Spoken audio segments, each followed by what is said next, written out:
নমস্কাৰ আপোনালোক সকলোকে মই মোৰ ইউটিউব চেনেল মেজিক এণ্ড এষ্ট্ৰলজিলৈ স্বাগতম জনাইছোঁ।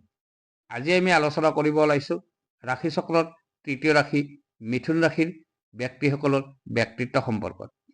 ভিডিঅ'টো ভাল লাগিলে এটা লাইক কৰিব আৰু আপুনি যদি মোৰ এই চেনেলটোলৈ নতুনকৈ আহিছে তেনেহ'লে এনেধৰণৰ ভিডিঅ' পাই থাকিবলৈ অনুগ্ৰহ কৰি চেনেলটো ছাবস্ক্ৰাইব কৰি থ'ব। ব্যক্তিৰ নামৰ প্ৰথম আখৰ অ, ঘ, উঙ আৰু চ হ'লে মিথুন ৰাশি হয়।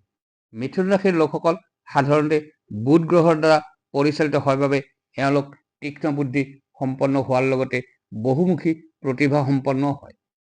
এই ৰাশিৰ লোকসকলৰ বিভিন্ন বিষয়ৰ ওপৰত থকা প্ৰবল ইচ্ছা তথা উৎসাহৰ বাবে এওঁলোকে একেটা বিষয়ত অধিক সময় ব্যয় নকৰাকৈ নতুন অভিজ্ঞতা লাভ কৰিবলৈ অহৰ্নিশে চেষ্টা কৰি থকা দেখা যায়। ফলত এওঁলোকে বিভিন্ন দিশত পাৰদৰ্শিতা দেখুৱাবলৈ সমৰ্থ হয়। এই লোকসকল বুদ্ধিমান হোৱাৰ লগতে চিন্তাশীল হোৱাৰ বাবে এওঁলোকৰ কথোপকথনত তীক্ষ্ণতা আৰু অধিক সজাগতা অনুভৱ কৰিব পাৰি।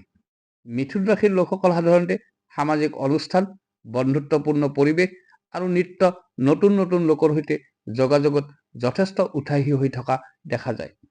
কেতিয়াবা মিথুন ৰাশিৰ লোকসকলৰ ব্যক্তিত্বত একেটা সময়তে দুটা বিপৰীত চিন্তাধাৰাৰ সমাহাৰ পৰিস্ফুট হোৱা দেখা যায়। ফলত তেওঁলোকৰ কেতিয়াবা সিদ্ধান্ত গ্ৰহণ বা অভিৰুচি স্থিৰ কৰাৰ ক্ষেত্ৰত কিছু অস্পষ্টতাই দেখা দিয়ে। এই ব্যক্তিসকল সৃজনীশীল মনোভাৱৰ হোৱা বাবে প্ৰায় নতুনত্বৰ সন্ধানৰ লগতে বিভিন্ন বিষয়ত জ্ঞান লাভৰ বাবে সদায় উৎসাহিত হৈ থকা পৰিলক্ষিত হয়। আপোনাৰ বাৰু মিথুন ৰাশি হয় নেকি? তেনেহ'লে এই গুণবোৰ আপোনাৰ লগত মিলিছেনে?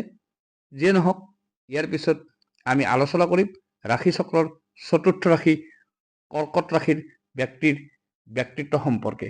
আশা কৰোঁ আপোনালোকে মোৰ এই চেনেলটো চাই থাকিব। ধন্যবাদ।